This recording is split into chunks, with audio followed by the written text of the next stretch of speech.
So I had picked Shakur Stevenson to win on a narrow points decision. When you looked at what Teo had done, certainly against two brilliant southpaws, first of all in Vasyl Lomachenko and Josh Taylor, and the way he danced around on the stage at the weigh-ins, the way he was all week, seemed full of confidence. I'd picked Teo to maybe have advantages 52-48 because of size and everything in terms of the 140-pound division and Shakur stepping up to 10 stone for the first time at world level. And yet, like you say, it was a whitewash. It's the right word for it. It was almost boring. But I wasn't bored. I've watched it back. I was working bare knuckle on the TV here in Miami, but I caught up with it. And he was just sublime. And I've thought this for a long time. I think Shakur goes to number 3 pound for pound ahead of Bam Rodriguez and behind Noya Nui and Alexander Usyk.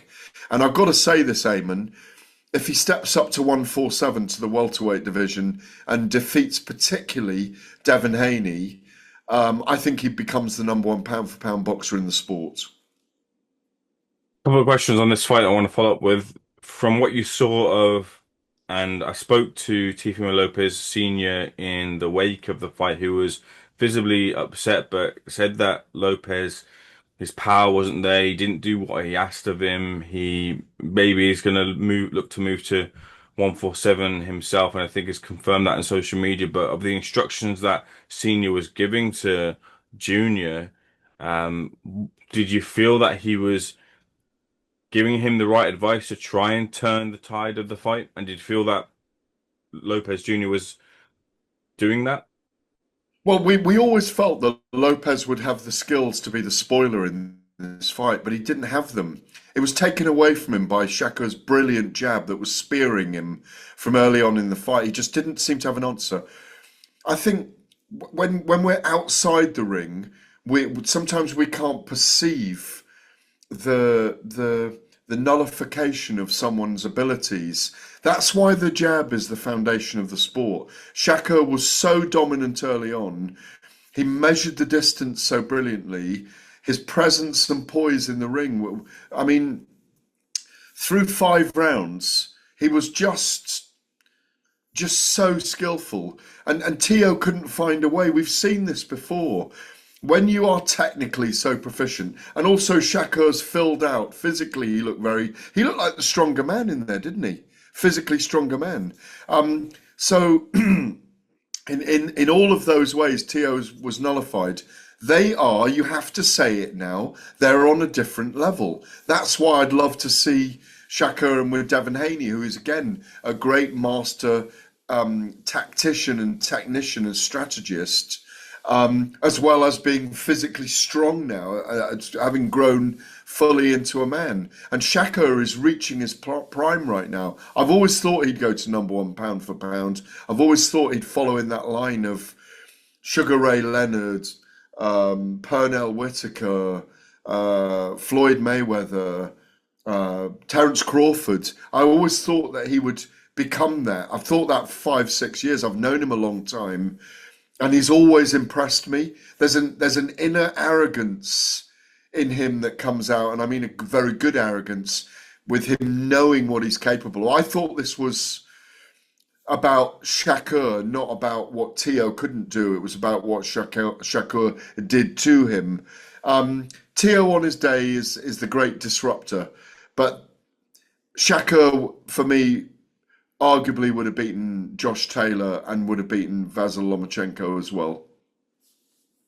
There was, however, a fight pitched essentially. Respectfully, no one was particularly calling for it, but there seems to be some heated rivalry a little bit between the two of them in the form of exchange DMs and want from both fighters, especially Shakur, to take the fight between himself and Conor Benn. Although he says he won't take the fight unless Conor Benn accepts a rehydration clause that he imposed upon Chris Eubank Jr., which is a funny little twist on that rivalry. But what do you think of the prospect of those two getting in the ring, Gareth? I love it. I think Conor Benn would sell the promotion. We know his box office in the UK, and I think Shakur slices him up. Simple as that. I think he should acquiesce to the weight rehydration clause. You could bring Shakur to the UK. I think it would sell out a stadium. Conor Benn's one of our bigger box office stars now. I didn't like all the flack Conor was getting. I don't mind him getting a bit of flack for his Dennis Rodman hair impersonation. Talking of hair at the weekend, I loved the Jarrell Miller moment as well. And I thought he took the hair raising experience really on the chin and showed that he's a lot of fun. He can take the pee out of people, but he can take the pee out of himself, and big props to him. While I'm on that, Jarrell's not in the top 15 in the world with any sanctioning bodies, but he's a great gatekeeper opponent as a voluntary for Ajit Kabayel or Fabio Wardley, in my view, and he'd be great fun to have over. I know he's got a backstory and controversy as well, and people don't forgive him that. Some people don't forgive him. But Conor Benn against Shakur Stevenson, you could bring Shakur Stevenson to the UK and making him a big star. Obviously, he sold out Madison Square Garden, so he's crossed over in lots of ways. So you could do it there or do it in Vegas, get fans to travel. I think Conor's very popular. As I say, I think Shakur defeats him. But Conor Benn's always going to be in big fights now. And the flack he is getting for stepping into the ring is totally wrong, by the way. And there is a lot of flack for him on social media. He was invited into the ring by Shakur Stevenson. I've watched it back. Shakur said, "Come here, mate." Blah, blah, blah. Conor did a great thing over there over the last week, selling himself. He did exactly what he should have done, selling himself there with his promoter.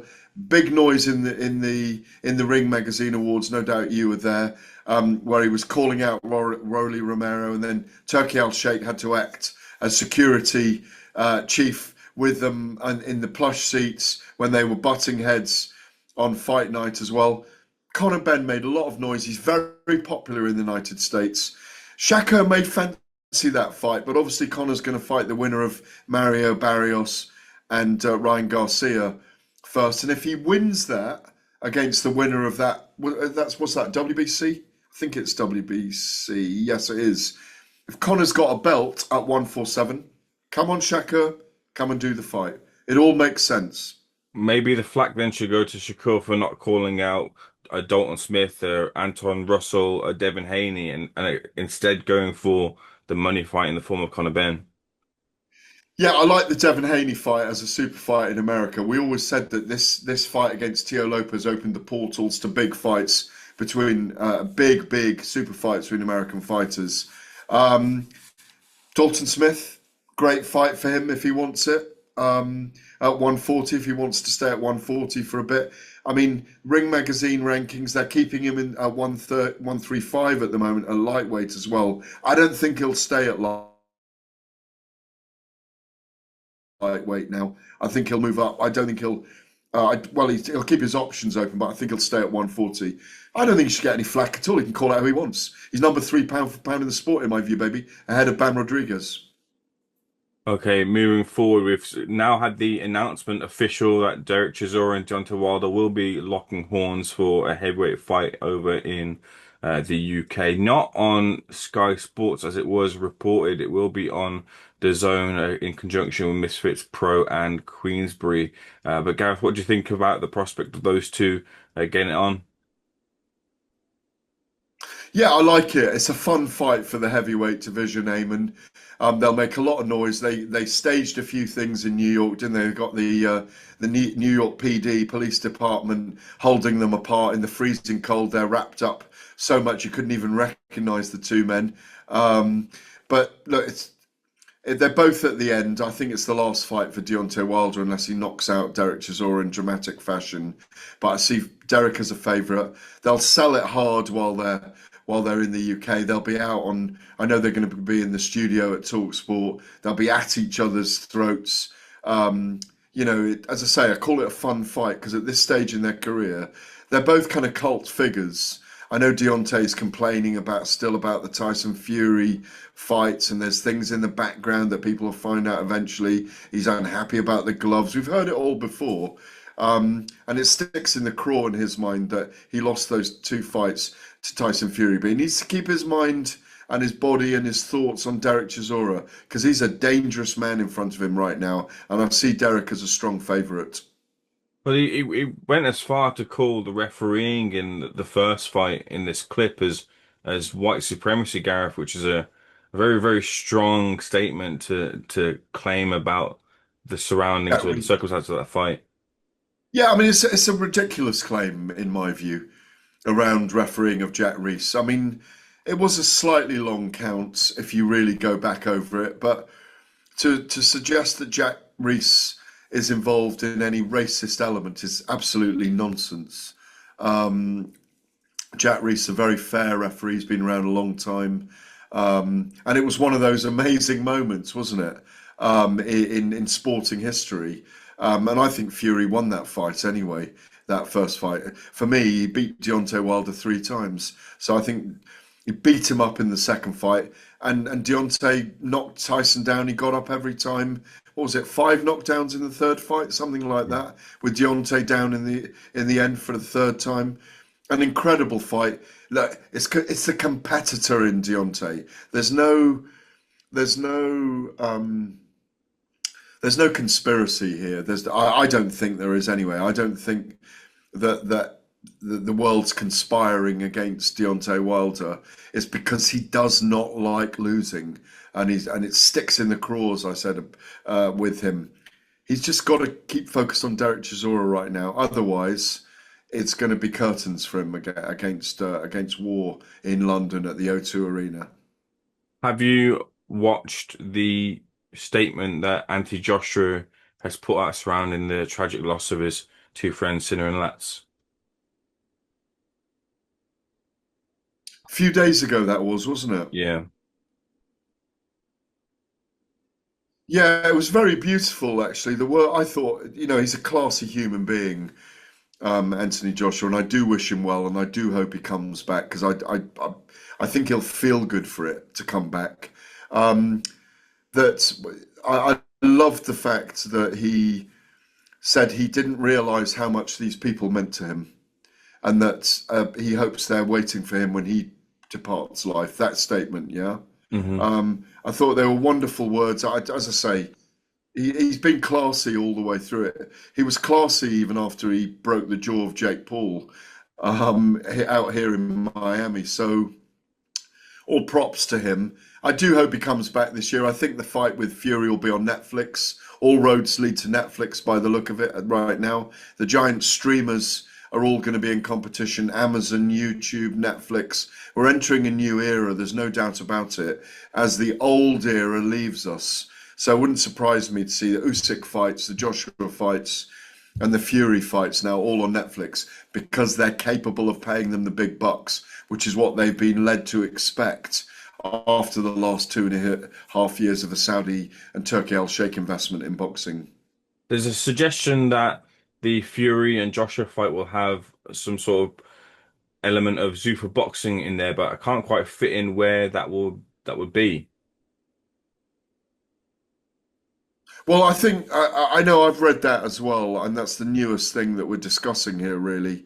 Um, it doesn't really make sense in the whole algorithm we're looking at the moment, but if Turkey Al Sheikh is putting up giant funds to get this fight over the line, he might want Zuffa Boxing, which obviously Seller has a 60% stake in, and Seller obviously is part of the public investment fund for Saudi Arabia for their government, that he might be brokering a deal to have Zuffa Boxing on the masthead or in the event in some way. So if if Fury, let's say, if Fury and Joshua happens on Netflix, there's a documentary being made on Netflix about Anthony Joshua. There's a second At Home with the Fury series coming out on Netflix.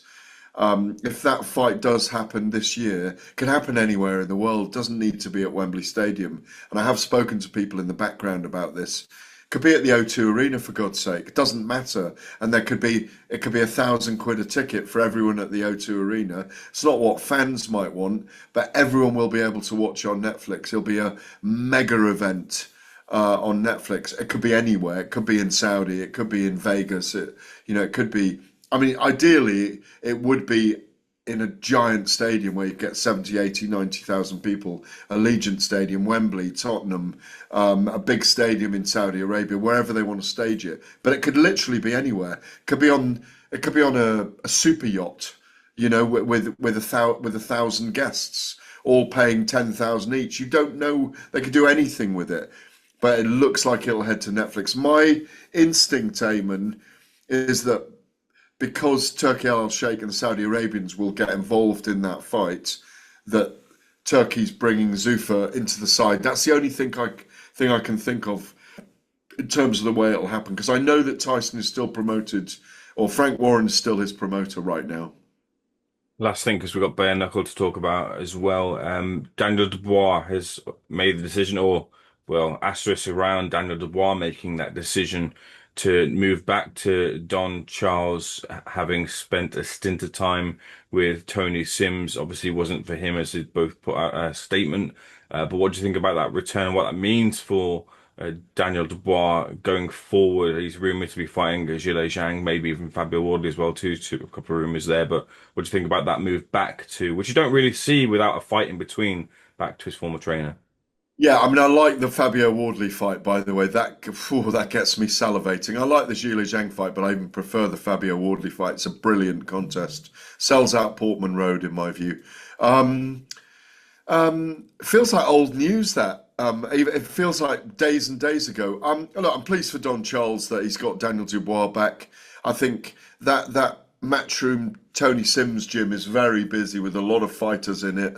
Everyone was enjoying Daniel Dubois being there. Everyone I spoke to, Jimmy Signs, and others in there spoke highly of having Daniel around. That they were enjoying it. That he fitted into the busy gym on the farm. I haven't really got a lot to say. I'm pleased for Don Charles, because I thought he did a great job with Daniel Dubois.